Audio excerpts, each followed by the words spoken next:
একটি টেবিল, একদল ক্ষমতাধর বন্ধু আর পকেটে শত কোটি ডলার। বিশ্ব শান্তি এখন যেন এই 3 সমীকরণের ওপর দাঁড়িয়ে। দ্বিতীয় বিশ্বযুদ্ধ পরবর্তী যে বিশ্ব ব্যবস্থায় অভ্যস্ত ছিল বিশ্ববাসী, তার ভিত যেন এখন নড়বড়ে।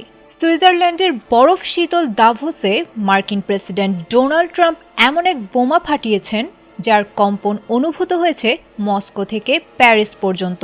জাতিসংঘকে কি তবে জাদুঘরে পাঠানোর প্রস্তুতি চলছে?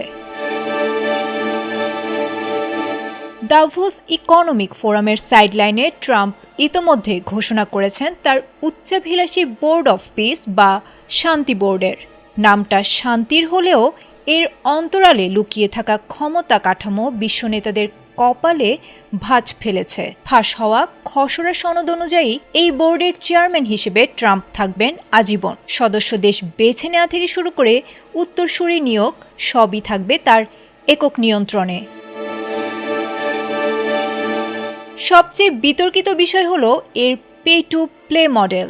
স্থায়ী সদস্যপদ পেতে গুনতে হবে 100 কোটি মার্কিন ডলার। সমালোচকরা একে বলেছেন টাকা দিয়ে বিশ্ব শাসনের লাইসেন্স। ফ্রান্স ও যুক্তরাজ্যের মতো মিত্ররা ইতোমধ্যেই একে জাতিসংঘের কফিনে শেষ প্যারেক হিসেবে অভিহিত করে দূরে থাকার ঘোষণা দিয়েছে। ট্রাম্পের হুঁশিয়ারি, যোগ না দিলে ফরাসি শ্যাম্পেনের ওপর বসানো হবে 200% শুল্ক। গণমাধ্যম বিবিসির তথ্যমতে বোর্ডটি গাজা পুনর্গঠনের কথা বলে শুরু হলেও সনদে নেই গাজার নামগন্ধ।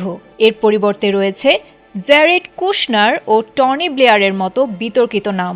একদিকে সৌদি আরব, তুরস্ক ও পাকিস্তানেতে যোগ দেওয়ার সবুজ সংকেত দিয়েছে, অন্যদিকে ব্রাজিল ও ইউরোপীয় ইউনিয়ন একে বলেছে ব্যক্তিগত শাসন প্রতিষ্ঠার হাতিয়ার।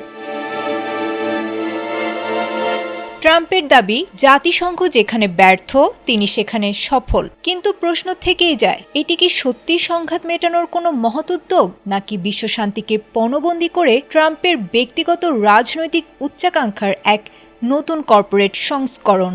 শান্তির এই নতুন দোকান শেষ পর্যন্ত বিশ্বকে কতটা নিরাপদ করবে তা সময় বলে দেবে। আয়েশা আক্তার, এটিএন বাংলা।